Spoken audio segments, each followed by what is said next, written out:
You flip this switch without thinking. Walk into a dark room. Reach for the wall. Click. And darkness disappears. It's so ordinary that we barely even think of it as technology. But for most of human history, this exact moment didn't exist. Darkness wasn't something you switched off. It was something you planned your life around. Cities used to lock their gates at sunset. Not out of habit, by law. When daylight disappeared, streets emptied, movement stopped, and the city effectively began shutting itself down. Night wasn't simply darker, it was a boundary. 9 o'clock. Sometimes 10. After that, you simply weren't supposed to be outside. That sounds bizarre now. Today, 9 o'clock barely feels late. But without cheap, artificial light, sunset didn't just make things inconvenient. It removed useful hours from the day. Of course, people had lamps. But the few lights that did exist were weak, expensive, and often put out by midnight anyway. A flame could illuminate the space around you. It couldn't turn an entire street into daytime.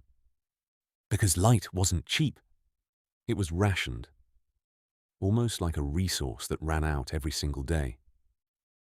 Every candle consumed wax. Every lamp consumed fuel. Every extra hour of visibility had a cost. But how expensive was light, really? One economist actually measured it. Instead of comparing the price of candles and bulbs, he asked, how many hours of human work did it take to buy a fixed amount of light? And the answer shows just how much the world changed. Start with a Babylonian oil lamp. The estimate: 41.5 hours of labor for a fixed amount of light. Think about that. More than an entire modern work week, just for illumination we barely think about consuming today. Now jump forward to 1992. That same amount of light from a compact fluorescent bulb cost a fraction of a second of work. Not an hour, not a minute. A fraction of a second. Put those numbers together. 41.5 hours versus less than half a second. That's not an upgrade.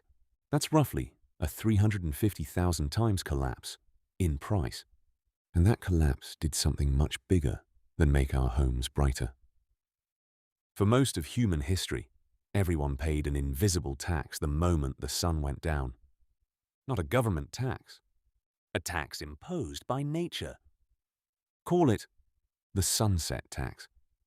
Every evening, human activity suddenly became harder and more expensive. And this tax wasn't paid only in money. It was paid in lost hours, lost trade, lost movement. Workers had fewer productive hours. Merchants had fewer hours to sell. Travel became harder. Every sunset quietly reduced what civilization could do. Then, in 1807, one London street got an early glimpse of a refund. Gas lamps illuminated it after sunset. Suddenly, darkness didn't automatically mean closure. One street could keep going while the world around it went dark. And the idea spread fast. Within 16 years, that one street became around 40,000 gas lamps across 200 miles of London. The city was beginning to reclaim the hours it used to lose every night. But not everyone got them back equally. Because the refund followed money. Lighting concentrated where economic activity justified the cost. Commercial districts became bright. Other areas remained dark. Night was becoming something you could escape, if you could afford to. In Manhattan, more than 75% of commercial buildings had gaslit streets. For industrial buildings, less than 20%. Same city, same night. Very different access to it. Light, it turned out, was the first thing money could buy back from the night. But gaslight still had limits. Then electricity arrived. And instead of simply giving us a better lamp, it changed the system. In 1882, Edison's Pearl Street Station began supplying electricity in Manhattan. And light stopped being just a product. It became a network. Generate power in one place. Distribute it through wires. And entire buildings could tap into the same system. Factories began changing too. By 1929, electricity had quietly taken over nearly 80% of the machinery driving American manufacturing. Power could go where the work was. An electric light meant that work no longer had to care what the sun was doing outside. Because once a factory had reliable electricity and electric light, why did it need a closing time? The sun could disappear. Inside, nothing had to change. And that simple fact helped rewrite the working day. Shift work wasn't new, but now enormous indoor operations could run all night. Every night. Morning shift, evening shift, night shift. For the first time, the 24-hour economy became physically practical. At 3 a.m, the world outside could be completely dark. But step inside the factory, full daylight. Machines running. People working. Production continuing. The old boundary between day and night now stopped at the factory wall. Then the night proofing spread outward. Ports stopped closing at dusk. Floodlights turned docks into artificial daytime. Ships could arrive. Cranes could move. Cargo could flow. Sunset no longer had to stop logistics. Today, major ports barely have a closing time at all. Customs, inspections, loading, all of it can run around the clock. A ship arriving at 2 a.m. doesn't wait for sunrise. The infrastructure simply doesn't care what time the sun sets. And logistics pushed this even further. One massive package sorting hub in Memphis can process around 484,000 packages an hour. And it never goes dark. Because the modern economy increasingly can't afford for it to. Zoom out. Factories, ports, sorting hubs, transport networks, all operating through the night. An entire layer of the global economy now assumes one thing. The sunset tax doesn't apply anymore. But once you build society around that assumption, you become dependent on it. Hospitals might be the clearest example. A patient doesn't stop needing care because it's 3 a.m. Ventilators, monitors, operating rooms, refrigeration. Everything assumes electricity will be there. Day or night. Which raises an uncomfortable question.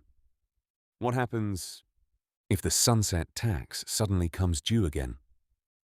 Take a civilization designed around 24-hour electricity and give it the night back. In August 2003, tens of millions of people found out. Across the northeastern United States and parts of Canada, the grid failed. One area after another went dark. Cities built around continuous electricity suddenly lost it. And the failures began cascading. Around 50 million people lost power. Some areas stayed dark for 4 straight days. 4 days might not sound catastrophic, until nearly everything around you assumes electricity never stops. Even hospitals with backup generators weren't completely untouched. Some lost power entirely, even if only briefly. Think about that. The buildings specifically designed to survive electrical failure still felt the return of the night. In New York, a transit system lost its signals. Its third rail, even its station lighting, within 15 minutes. Because a subway without electricity isn't just a darker subway. It stops being a subway. And the economic damage followed. Ontario's economy shrank by nearly 1% that month. Manufacturing alone lost more than $2 billion. Modern industry couldn't simply wait for sunrise. It had forgotten how. Estimates put the wider cost of the blackout in the billions. All from something that, historically, would have just been called night. That's how completely we've changed our relationship with darkness. But here's where the story gets stranger. Because something didn't change with us. Our bodies. We cancelled the night. Our bodies never got the memo. You can lie in bed at 1 in the morning with a glowing screen inches from your face. You know it's nighttime. Your biology just sees light. Even ordinary room light can affect the body's nighttime signals. Research found that typical indoor light delayed melatonin in almost everyone studied. Technologically, we've made darkness optional. Biologically, our bodies still notice when it's missing. And sleep itself once looked different. For much of history, people commonly slept in 2 periods. A first sleep, a quiet waking period, then a second sleep. Today we expect one uninterrupted block. We changed the night, and our behavior changed with it. But while we sleep, the electrical system doesn't. Even at 4 in the morning, demand never reaches zero. Hospitals keep operating, refrigerators keep cooling, networks keep communicating, water keeps pumping. Night wasn't really eliminated. We rerouted it into infrastructure. And increasingly, the things using those nighttime hours aren't even people. Data centers keep running while we sleep. Servers calculate, store, route, respond. We started by using technology to extend the human day. Now we've built machines for which day and night barely mean anything at all. Which brings us back to this. A switch on a wall. You reach out, you flip it, and a room fills with light. But you're not just turning on a bulb. You're opting out of a tax humans paid for thousands of years. Behind that tiny switch sits an enormous invisible system. Power, factories, ports, hospitals, data centers, entire cities that no longer shut down when the sun disappears. Also, you can walk into a dark room, move your finger half an inch, and make darkness disappear. We didn't just get better at lighting rooms. We deleted one of the oldest boundaries our species ever lived inside. And now, we barely notice. We just call it Tuesday.